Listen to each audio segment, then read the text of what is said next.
بكم. إذا كنتم تعيشون في أوروبا، عليكم معرفة سبب انقطاع الكهرباء الهائل يوم الاثنين.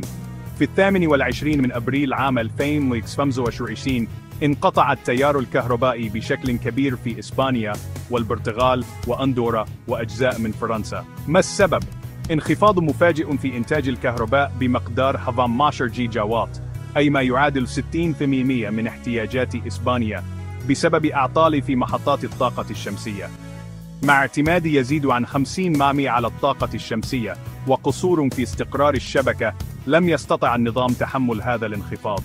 لم تكن هناك هجمات إلكترونية أو ظواهر جوية غير طبيعية. أما عن التأثير، توقف حركة المرور وتعطل القطارات و7 وفيات مؤسفة. تمت استعادة معظم الطاقة بحلول صباح الثلاثاء بفضل دعم المغرب وفرنسا. يكشف هذا الانقطاع عن الحاجة إلى شبكات كهرباء مستقرة حتى مع انتقالنا إلى الطاقة المتجددة.